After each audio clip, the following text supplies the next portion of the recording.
Hi folks, Dino Bob here, back in Teybidee Park and the Tyrannosaurus area. Before we get to the Tyrannosaurus area proper, you may recall in the last video I did a tour, the last Triceratops video, I did a tour around the walkway around the habitat and said I needed to put glass in. So I did do that and shot video while I was doing it to get our guests separated from the habitat. I had found a couple of them wandering around inside, which of course got them very good view of the dinosaurs, but they shouldn't have been there. So I'm guessing they probably walked in over the rocks. That seems to be something they're pretty adept at when you don't want them to be. There's 3 total areas that I'm doing. You see me copying the portions of the fence to set up the second one. And I will also be adjusting some of this portion of the walkway. Obviously there's a lot more of the walkway that hasn't been done. Although in the last Tyrannosaur video you saw the viewpoint that comes off near the high point of the walk. And one of the things I discovered while I was doing this was that I had a good bit more rock on the path than I had originally intended. So I'll be doing some adjustment there, as well as working on a little bit of the beautifying stuff with some plants and such. So very simple viewing area, big plate of glass, frame to hold it, and a little bit of wall on the lower side to discourage our guests from trying to walk through the glass, and they will at least read it as there is a wall there. At least real life people would, and people are notorious for walking into glass they're not paying attention to. Anyway, and so in the rest of the video, there will be sections of speed build, and not the whole thing because it would have been way too long. Lots of rocks getting laid in, lots of plants getting laid in, things being adjusted, and it just went on for way too long for the video. This video is going to run a little bit long as it is, in part because of this section. But that's the way it works sometimes. You can see me working on some gardening here, using some of the trees that have been there and then bringing in some of the gardening plants to add a little more visual interest to that rock wall, so it's not quite so monolithic. Similar things will probably happen as more of this pathway gets finished. Right now, if I recall rightly, the guests can go up this way, but they have to come back the same way because I didn't connect it down at the bottom because I haven't fully decided what I want to do down there. So after this video, I'll be pretty much done with the basics of the Tyrannosaur habitat, maybe coming back in and tweaking it a little. But then I've got a lot of care buildings I haven't built in the park or set out, and I think that's the next couple of things, barring of course the devs dropping the update with the new animals. If they do that, I will probably drop a couple of dedicated episodes off the usual Friday schedule. I guess we have to wait and see when the development team gets the development where the development team wants the development to be. And I don't think we'll be seeing it till it's very close to that. So now we've jumped into building the care building for the Tyrannosaurs.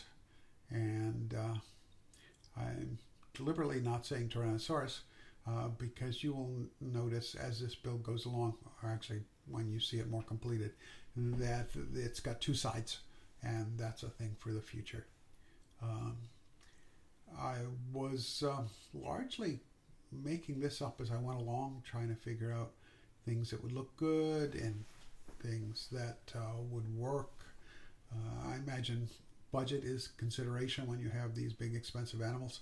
You don't want to have big expensive buildings as well. because that makes the whole thing even more expensive. So cinder block, because it's all backstage stuff, and simple bars and beams for the see-through areas and such. A lot of that needs to be duplicated, and you see that process going on now. Some of the surroundings will change as I get a better idea of what I need to make that area work. And I spent a lot of time fussing to get the ground to work so I could get a trail up to the door. Got to get the food up to these animals somehow. And you won't have to sit through that. I'll spare you that much at least, right? You see the concrete fence there, and that'll largely be gone when I finish this outer area, since the modular pieces will stand in for a barrier, so I can run the habitat marker along those and still have the animals recognize it as a boundary they can't cross. And it will also allow them to accept part of this building as their habitat space. It's yet to be seen if they will go in and use it.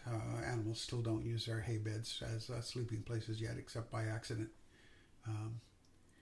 So I'm not 100% happy with, there's the road I was telling you about. It was quite a trial to get that up there and get that landscaped. And here's the building.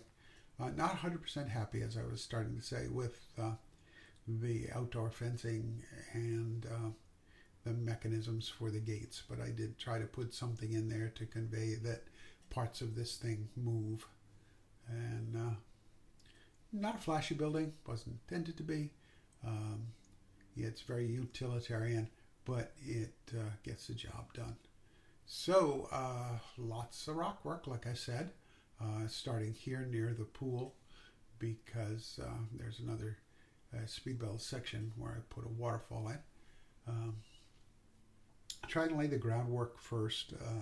It's often a good practice to put the hardscape in first, because you can see it. You don't have plants getting in the way. And then in this game, when you lay plants in, particularly if you use the brush, plants end up where you don't want them. And I'm using the brush here. You can see me laying down a lot at once and then joining various stages like this one into a single grouping where only a couple of kinds of plants in it, or even only one in a couple of variations. And sorry for the little spinny bit there, but trying to make a sense for myself of how much of it's getting covered. Tyrannosaurs like a lot of forest, it turns out. So you can see me putting in a lot of that, and then coming in and checking on the Tyrannosaur to see what he thinks about how much of this space is forested. For some reason, the game didn't seem to be registering that very well, so I really don't have a firm idea that gotten what I wanted to get, or what I needed to get for these Tyrannosaurs in this habitat build. I didn't want it to become completely overgrown. I wanted some areas where you can definitely see the animals. And even at that, even with a lot of this fussing of moving things around, I didn't always fully achieve what I had intended to do. And if I recall rightly, I need to go back in and move some of the trees out of the way of the viewing buildings vistas, particularly so they can see the larger rock with the blood pumpkin on it as the animals go up there and have a snack, but it also gives them a look out over the park. And there's the waterfall. Nothing really spectacular, just a little bit of motion and interest in this habitat. And on to some cinematics. Some of these were shot while there was some fog in the game, which makes them very atmospheric. That's a big roar. The animals were both totally uncooperative and amazingly cooperative while I was trying to shoot this. And ignore him bumping his nose through the rock Even if he comes to the same space, that won't happen anymore because I went in and moved the rocks after this. But they can get down to the water, drink their fill, and move on with their lives. For whatever reason, the male and the female decided to set up shop in opposite ends of this thing most of the time and hang out there. So I had to move them around to get some of the shots I wanted. This is another one of those atmospheric shots. Boy, when this game looks good, it looks really, really good. And I like that. I like that a lot.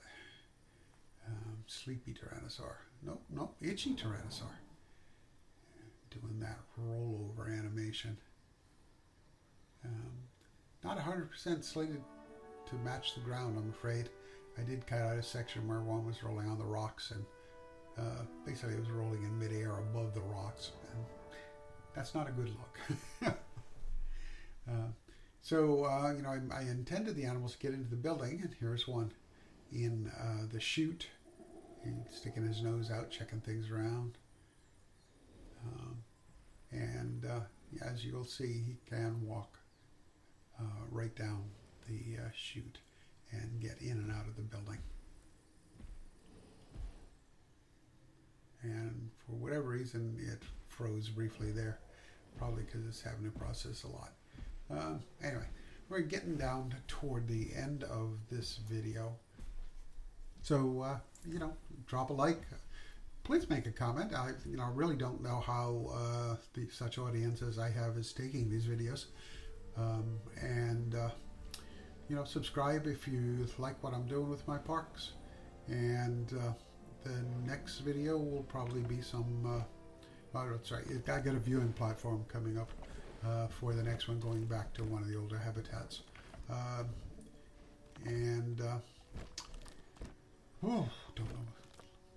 Don't know what else to say. I don't know if you can see it, but there's a second Tyrannosaur out there. I know this guy can see it.